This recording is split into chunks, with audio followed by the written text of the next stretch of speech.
all. This is Dr. Mubin Sayed from drbeen.com. Welcome to one more show. So, the discussion today is how to do intermittent fasting. When I did the last lecture about the benefits, immune related benefits of intermittent fasting, one of the common question was how to do it. So, let's go and see how to do intermittent fasting. Couple of things. What I have here, so this is drbeen.com. If you like these kind of lectures, there's a link in the description with one-time very low fee for drbeen.com. Then here are some studies, not some, a lot of studies. This is a study by Jason Fung, who has been uh, uh, risen to fame for saying that the insulin resistance's mechanism is different. So we'll discuss that with insulin, not today. This is my previous talk about intermittent fasting and potential immune system restoration. And then we have a bunch of other links as well that are in the description. So with this, let's start our discussion. So what we'll do today is, number one, we'll answer the question, what is intermittent fasting? Number two, we'll see who should not do intermittent fasting. Number three, we'll see when you do intermittent fasting, what does it mean and what are the types? And then we'll see what are the benefits for the body, what are the cellular mechanisms, what are hormonal changes, and what are the clinical improvements that can occur. We can then, this whole chapter, you can see it as a summary of a book. And then if we elaborate on each point, this can be a book as well. So here we are. First of all, what is intermittent fasting? So intermittent fasting is restriction of food and or drinks for any amount of time. That is intermittent fasting.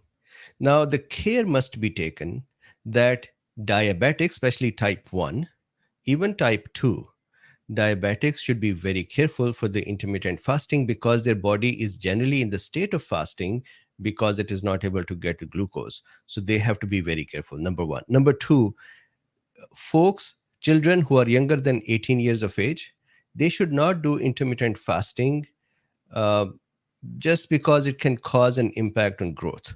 Although there are certain religious fasts that are done by very younger age children as well, and they work fine, but still, under 18 years of age, it is, be careful. Of course, malnourished people should not do intermittent fasting.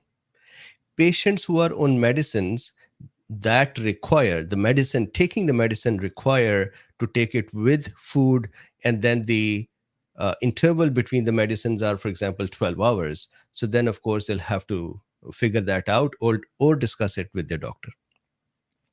Pregnant women, breastfeeding women should not do intermittent fasting. And then patients with these serious underlying diseases should not do intermittent fasting, or at least talk with the doctor first.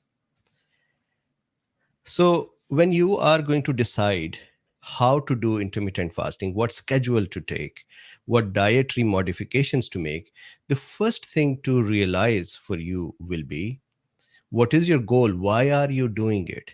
Is it because you have some disease that you want to have less impact of that? Or are you trying to reverse the type 2 diabetes or insulin resistance? Are you trying to lose weight? Are you trying to maintain weight? And so on. So first of all, your objective has to be clear, because the type of diet and the schedule will be aligned, will have to be aligned with your goals. So for example, you could be fasting, intermittent fasting, because the immune system is dysregulated. So in there can be exhausted immune cells that we've been talking about for the last few days. There can be mast cells that are activated incorrectly. There can be macrophages that are activated incorrectly. And so there can be chronic diseases because of immune dysregulation, which can actually benefit from intermittent fasting. So that could be a reason to do intermittent fasting. Then hormonal imbalances, for example, insulin resistance. It may not be necessary that the patient yet has diabetes, but it is possible that they're moving towards that. And let's say they want to control it, reduce it, or slow it down, or even reverse it, then intermittent fasting can become one part of their management protocol. So on the cells, we have insulin receptors. When insulin connects with those receptors called INSR, insulin receptors, then that allows the glucose or the GLUT channels, which are inside the cell, to go to the surface of the cell and become available like doors, which the glucose can open and get into the cell. And when there is insulin resistance, then even when the insulin is present, it is ringing the doorbell, it is stimulating the insulin receptor, it is asking the cell to open the doors for glucose to get in. The cell is not responsive, and the doors are not, the GLUT uh, channels are not going to the surface and becoming available. Glucose is not able to get into the cell. It is sitting outside in the blood vessels and the tissues and is causing harm. So maybe you want to control that situation. It is also possible that you want to control your weight, you want to maintain it, or you want to reduce it. And intermittent fasting can be one of the methods. Maybe there are cardiovascular diseases somebody has. And for example, they have atherosclerosis, or they have angina pectoris, or they have other cardiovascular problems, vascular inflammatory situations. And they might actually benefit from intermittent fasting with their doctor's supervision. So, with these, some of the possibilities, now let's see how to do the intermittent fasting. So, what I did was I divided various methods into levels. So, beginner level to mild to moderate to warrior or to aggressive level. And please, as we go more towards aggressive levels, you have to be very, very careful, and you have to talk with your doctor. You have to make sure that you can do it. So, beginner level, how do you do intermittent fasting? Simplest thing, if you are used to multiple meals, for example, more than 3 meals, maybe you have snacks as well, you could decide to reduce the snacks. You can decide to skip snacks. That is one possibility. Or you can decide to replace a meal with another kind of food, which is more bulking, which allows you to feel full without adding to the glucose levels or without adding harmful nutritional substances. Overnutrition is a big problem for insulin resistance, big causative agent. So, at the beginning level, what you can do is you can either do a skip a meal. For example, you have breakfast, then you skip the lunch and you have dinner, or another combination. And what happens is we usually take 2 to 3 weeks to become habitual to a new habit. And of course, as soon as you skip a meal, you have the habit of having that meal that makes you feel better. You wait for that. That is some sort of a reward as well. And now it's not just skipping the meal, it is also making yourself habitual to skipping the meal. That is more difficult than skipping the meal. So that means if you start skipping a meal, then the success criteria will be that you are able to do that for 3 weeks. So for 3 weeks, don't alter other things. Don't try to go so aggressive that I'm going to change the diet type as well. I'm going to change from solid foods to more liquid foods. I'm going to also add some 24-hour fasting in that too. That would break down. And once you fail in it, that would create a negative uh, feedback to yourself, and you would become less motivated to try it again. So go very slow. And as you start becoming habitual to the newer trend, you would then continue to build confidence and move forward. So skipping a meal, that is one possibility. Or you can alter the meal type. You can have fish, you can have soup, you can have eggs, you can have other popcorns. You can change, you can have chia seeds. So that is the beginner level. Alter your food type. towards a healthier, less nutritional food, or skip a meal, or combine them. Good. So that is beginner. Then let's say you have done the beginner level and you're feeling comfortable that one, you are happy with the reduced nutrition, and number two, you are able to control your craving of going for the meal that you're skipping or going for the type of food that you're skipping. Then you come to the mildly aggressive level. Here there are multiple patterns, and you can actually invent a pattern that would help you. I will do a separate discussion where I'll discuss that what pattern can be successful. A successful pattern has to take into account the amount of nutritional availability within the blood, amount of insulin levels, and how do they then wane, and when do we become starving, and when how long can we stay starving. When we are starving, then where do we get the energy from? When do we start breaking down the lipids? If we do not understand these events in time, then we can only try to just make something and feel happy, but it may not work. So I'm going to go with some standard patterns here. We'll do a follow-up discussion where I would actually mention that once you take a meal, then how long that meal stays in the body and is working, and then when do you enter the starving state, and then how do we look at when the lipids will break down. Okay, so 12-12. 12-12 is 12-hour of eating window and then 12-hour of fasting. And you can add sleep to it. So for example, from evening 7 till morning 7, that is the fasting time. So morning 7 and after you can have a meal, and evening before 7 you can have a meal.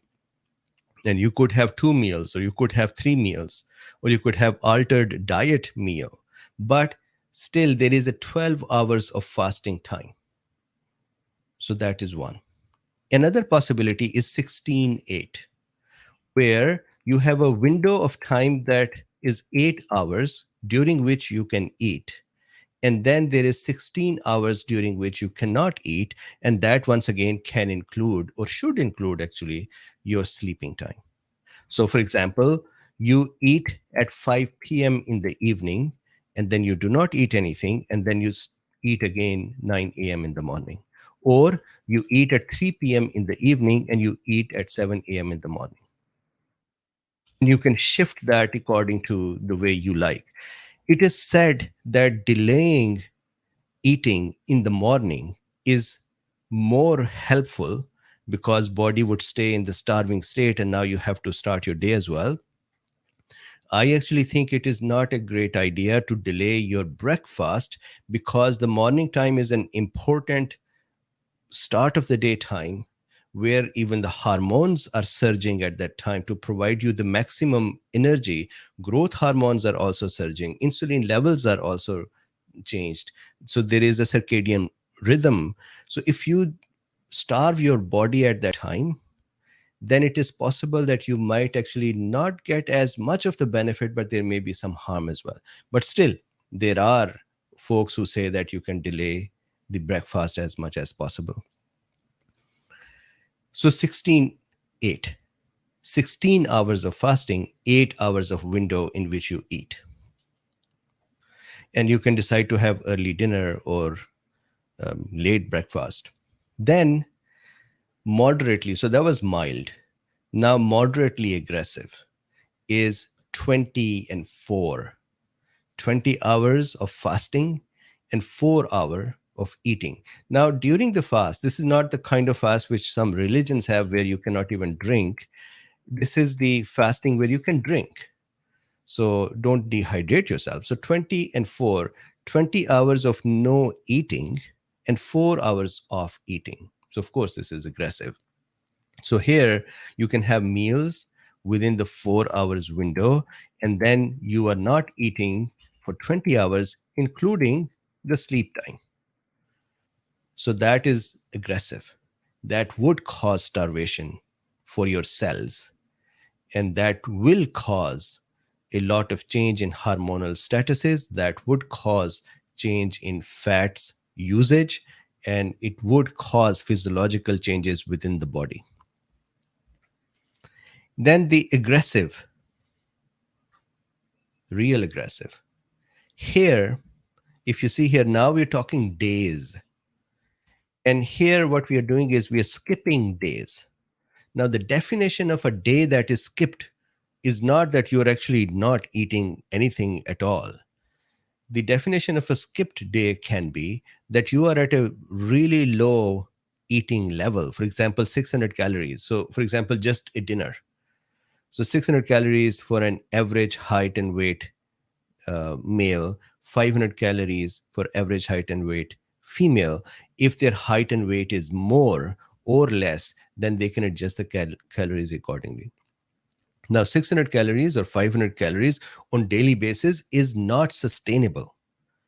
So when you're skipping a day, that is when you can go for 600 to 500, 500 for women, 600 for men.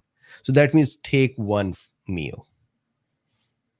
So here in this pattern, it is 2-5.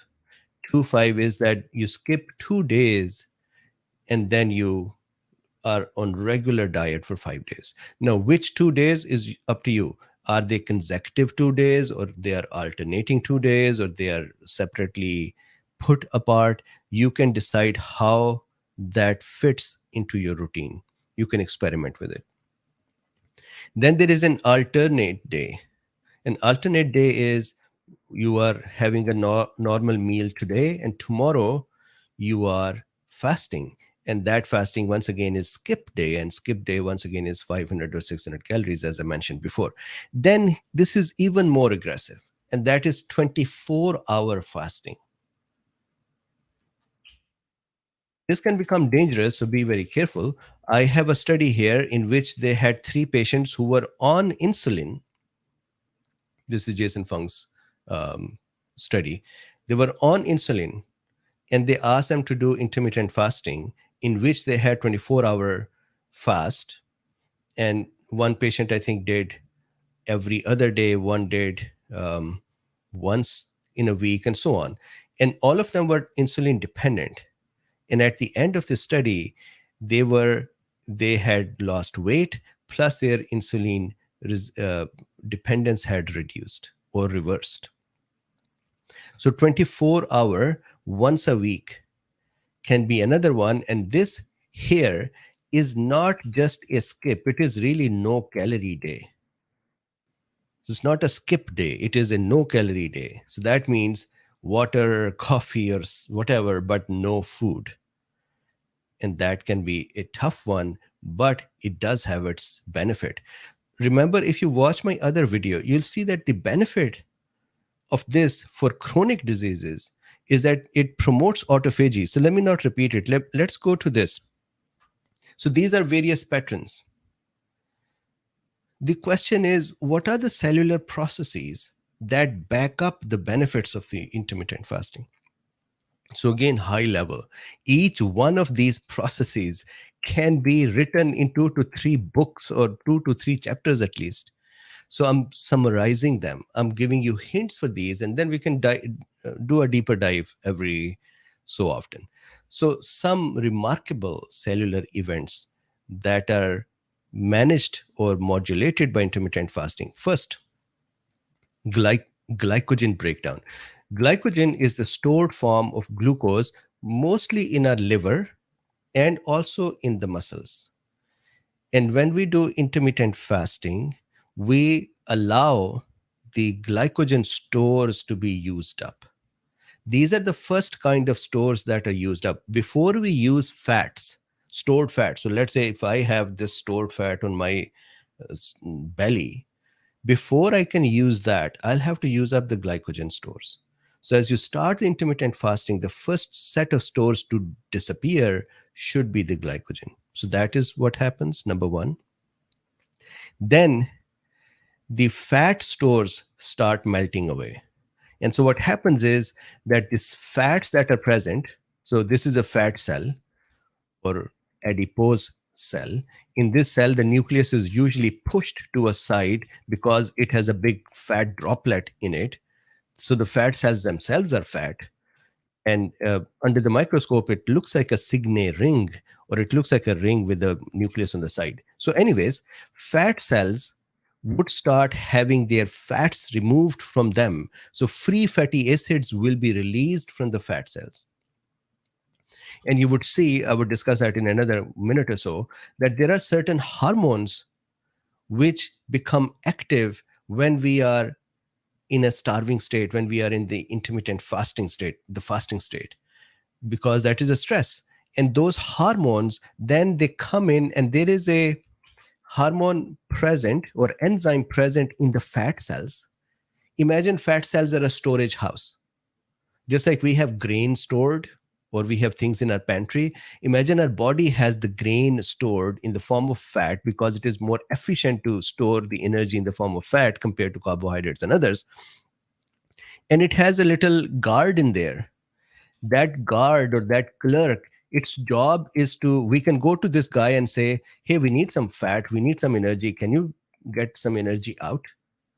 So that hormone or enzyme present in the fat cell is called hormone sensitive lipase. Lipase means lipid breaking thing.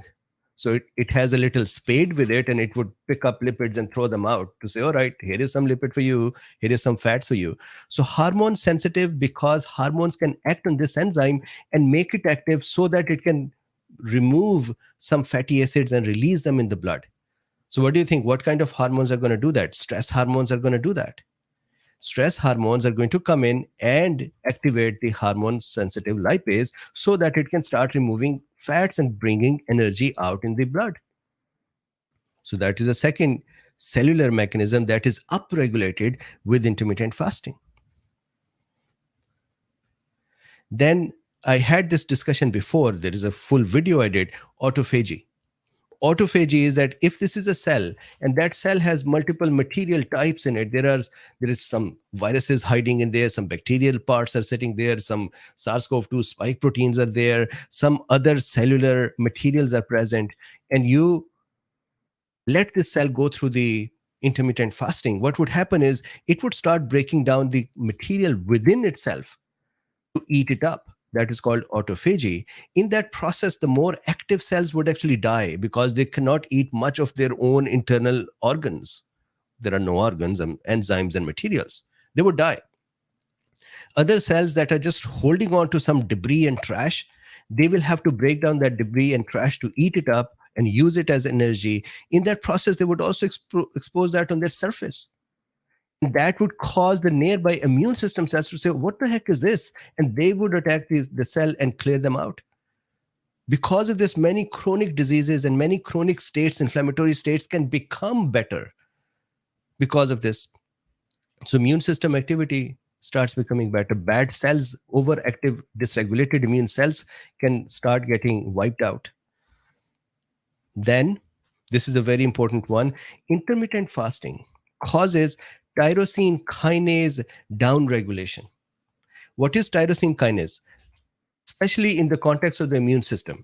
Tyrosine kinase are the receptors on the surface of the immune system. Now, I think we have been doing our talks for 2 years. You know that cells have receptors and receptors do various functions. So tyrosine kinase is a protein present on the cells as a receptor. When this protein is activated, what it does is it causes the cell to do apoptosis, die, or it reduces the cell proliferation. It reduces their copies to be formed.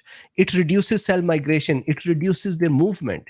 So can I say that when tyrosine kinase is active, then immune system goes downwards? It is downregulated. Guess what happens with the intermittent fasting? Intermittent fasting, or the state of starvation, less energy production, causes the tyrosine kinase to become disabled or less active, which in turn causes the immune system to be more active. Beautiful mechanisms. Allows the immune system to get back to their normal state. So this is kind of a disabled or suppressed immune system becomes better. Then hormonal changes. Imagine that the intermittent fasting is actually a stress on the body. And whenever we are under stress, that is psychological stress, physical stress, intermittent fasting stress, any stress does this. What does it do? It increases glucagon production. Because we do not have enough glucose, and so there is no need for insulin, pancreas start producing glucagon, whose job is to go produce more glucose.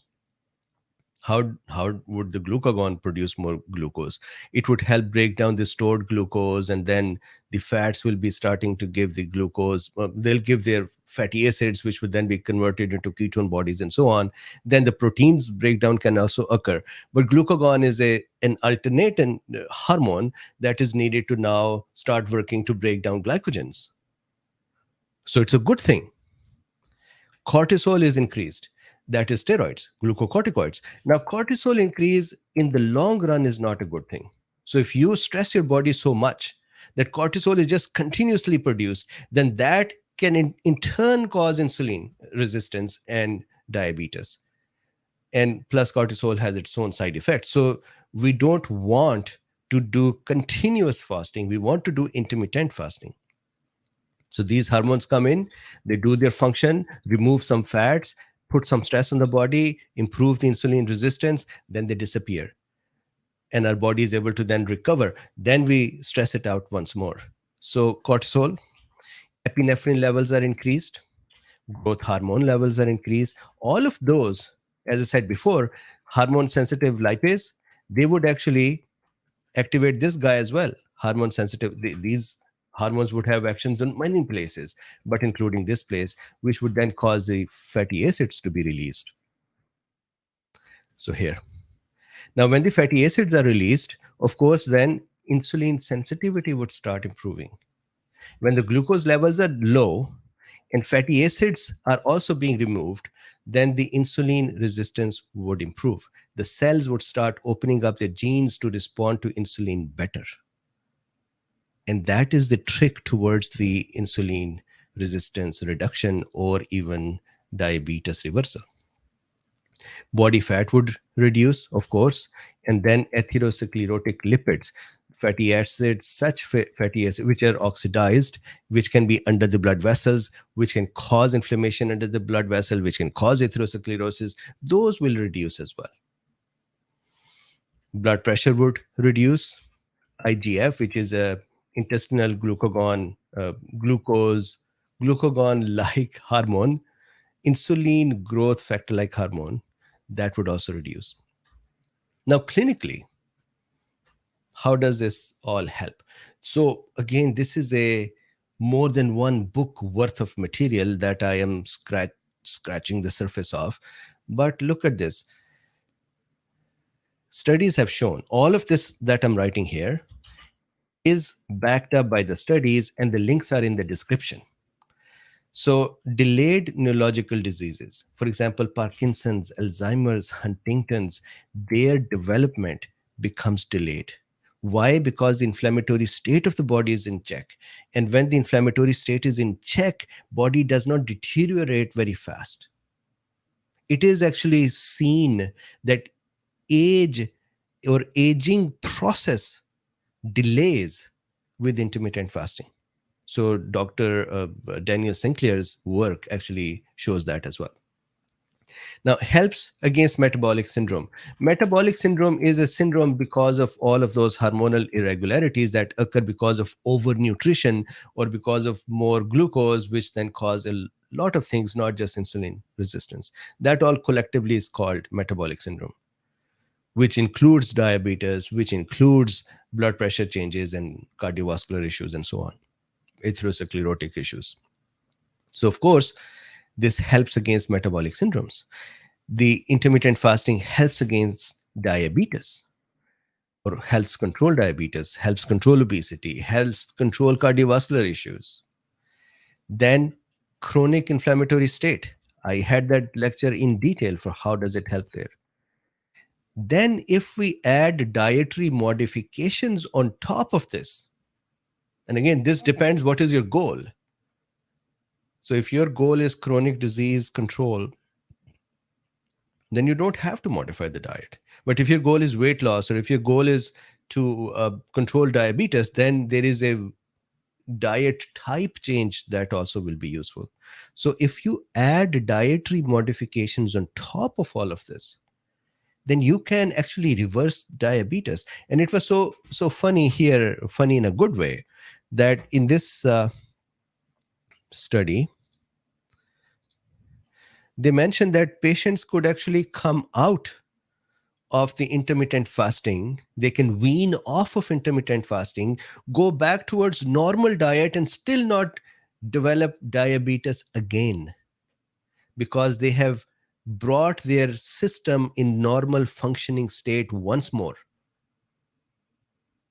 So if you see here in this discussion, this case series documents 3 patients referred to the intensive dietary management clinic in Toronto, Canada, for insulin dependent type 2 diabetes. These are type 2 diabetes patients who are taking insulin. It demonstrates the effectiveness of therapeutic fasting to reverse their insulin resistance, resulting in cessation of insulin therapy while maintaining control of their blood sugar. Cessation of insulin therapy. In addition, these patients were also able to lose significant amount of body weight, reduce their waist circumference, and also reduce their glycated hemoglobin level, hemoglobin 1AC. Beautiful study. This is my talk about how intermittent fasting helps with the immune system. This is another study, which is or an article, Physiology of fasting. And then we keep going, and there are more links that you can look at those in your leisure time. So please do me a favor, like, subscribe, and share. If you don't want to subscribe, fine. If you don't want to share, fine. At least like it. I think you should share it as well, because this can be useful for others too. I'll tell you my own dietary change. So if you could see, I have a tiny bit of a change in my abdominal girth over this last 2.5 years, sitting here the whole day long. So what I have been doing is, I take my breakfast. I've changed the diet type in the breakfast to non-carbohydrate diets. So I don't take any toast, or I don't take any rice or anything like that. I just take eggs and some proteins. Then I only take one lunch, and lunch is my normal meal. It may have rice, or it may have some naan or something. And that's about it. Then I drink coffee or water, but I do not have my dinner at all. So normally from 12 in the afternoon till 7-8 a.m. the next day, I do not eat anything, and it is helping. And then once I become habituated to this, then I would do further aggressive changes. So please talk with your doctor, decide what is right, and tell me this. Would you like to actually dive deeper for what is the state of starvation? What is happening in our body at what time? 1 hour after the food, 2 hours after the food, so that you can then align to say, okay, I've taken my food. Now it is 2 hours. Now my body is started to starve and started to eat the glycogens. And now this is another hour, and now it is going to start moving the fats out, and so on. So if you like, I can do that discussion as well. Please like, subscribe, and share. In the description, there is a link to buy Drbeen plan. It's a very inexpensive and affordable plan. Price, it is one-time price, but these are beautiful additional lectures than here. And these are premium lectures. So that is one. You can also become a Substack member. You can become a Drbeen YouTube member. You can become a patron. You can use PayPal. You can use Buy Me a Coffee. So with this, thank you very much. And I would see you. Do you want to do a chit chat? So I'll hang up. And if you say chit chat, we'll see you there. Otherwise, I'll see you on Monday. Thank you very much. Bye-bye.